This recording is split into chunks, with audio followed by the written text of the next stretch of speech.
Well, good afternoon, everyone, and thanks for joining us today. I'm Matt Sheehan. Well, new at noon, a Central Illinois lawmaker is pushing to change the way Illinois look at time. State Rep Tim Butler wants to amend the Time Standardization Act. He joins me live now to talk about his bill, which is House Bill 2609, and switching to permanent standard time year-round. Thanks for joining us today. Absolutely. Happy to be here, Matt. I appreciate the opportunity. Absolutely. Well, Tim, why do you think we need to ditch daylight saving time? Well, I think this is something that a lot of people think about, especially at the time change. We've got a time change coming up in a couple weeks. Why do we have to set our clocks back in the fall and spring ahead in the spring? And it's something that daylight saving time, which is the summertime that we think of, went into effect about a century or so ago as a way to save energy and things like that. Standard time is what we're in now, right now. And really, as I've looked at this, some states around the country have switched to one time or the other to get away from switching their clocks around every year. I'm somebody that believes standard time is a better way to go. There's a lot of research that shows standard time is better for your health and things like that. But really, it's a debate where a lot of people, there's other legislators who propose legislation for us to go to daylight saving time year round. And I think before we make really one move one way or the other, if we would do that, that we do have to research and look at it and talk to some experts about this to figure out the best way to go. So I put my proposal out there kind of as a counterweight to some of the other proposals, and hopefully we'll see what happens in the spring sessions about it.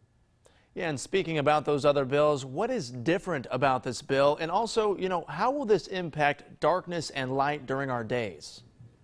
Well, absolutely. That's my bill would go to standard time year-round, which is something that we can do in Illinois by ourselves without congressional approval.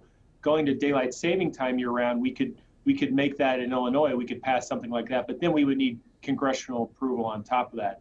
But I think your question about how this impacts sunlight and darkness is a great question. It doesn't change the amount of sunlight we would have in a day.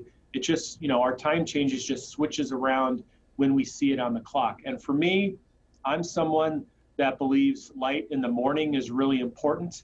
And so this time of year, like this morning when I woke up and worked out this morning and it was 7 o'clock and I looked outside and it was already light outside. If we were on daylight saving time right now, it would be dark outside. Of course, the disadvantage is it's not as light into the evening under standard time that you get under daylight saving time. So there's a lot of pros and cons each way. But it certainly wouldn't change the amount of sunlight we get. It would just change when it falls on our clock that we look at every day. And switching topics before we go, Tim, the Illinois Finance Authority has developed a loan program for municipalities hit hard by the steep hike in natural gas prices. And I know personally the utility bill this month for me was extremely high. So are residents, businesses, and towns going to get helped at all from this? Absolutely. This is something that I was first contacted by one of my communities, Riverton, who has upwards of $1 million in extra costs that came about just over a few days because of this spike in natural gas prices.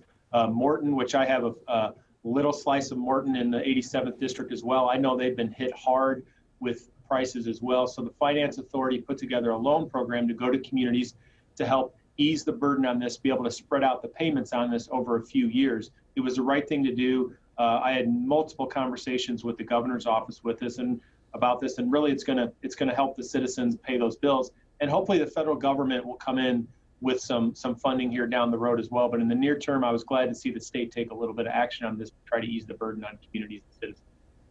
All right, State Representative Tim Butler, thank you so much for joining us live today.